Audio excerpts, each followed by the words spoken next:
So today we will learn about 10 Python libraries to improve AI accessibilities. The first one is TensorFlow. So TensorFlow is a popular and widely used Python library for AI development.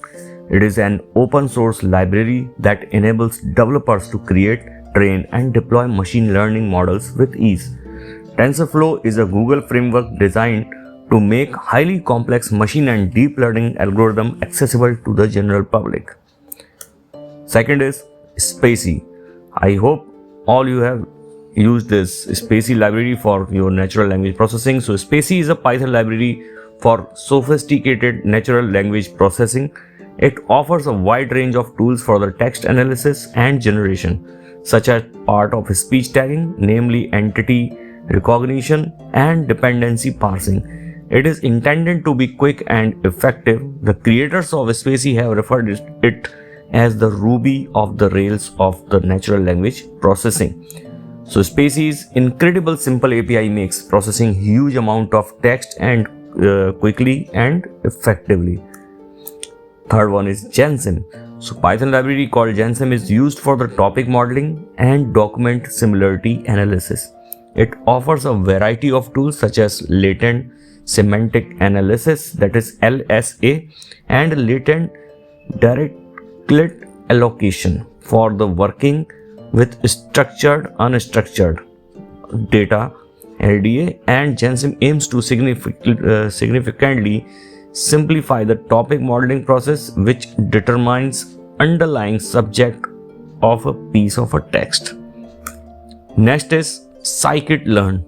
A machine library for the Python called scikit-learn offers a variety of tools for modeling and data analysis. It has algorithm built in to categorize objects, create regression, clusters similar objects into sets, decrease the number of random variables, pre-process data, and even compare and select your final model for you.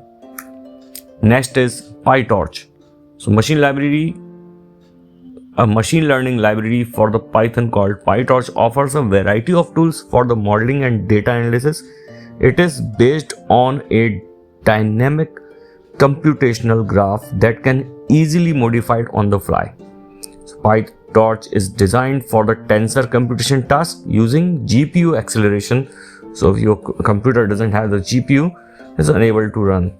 And for the tape-based autograd systems, more robust deep learning architectures. Next is NLTK. So Python library for the natural language processing called NLTK. It is a Python AI library that utilizes several defined functions and interfaces to simplify trivial linguistic tokenization, stemming, and sentimental analysis are just a few of many text analysis and generation tools it offers. Next is OpenCV. OpenCV is free and open source library for the image processing and computer vision. It offers a variety of tools such as object detection, recognition, and for the image and video analysis. For adding computer vision infrastructure to a project, OpenCV is ideal because of its active community and through thorough documentation. Next is Keras. A high-level neural network API called Keras was created in a Python that can be used with a TensorFlow, CNTK, and Theano. It is intended to make creating and testing deep learning models as straightforward as possible. Next is PyNLPI. PyNLPI is a Python library for natural language processing.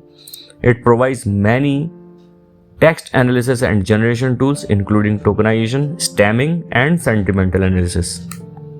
And the last is PyBrain. A PyBrain for machine learning called the PyBrains offers a variety of tools for the modeling and data analysis. It is based on NumPy and made to be simple to use and comprehend. So I hope if you are using AI for Python for AI, you should use these libraries for your project.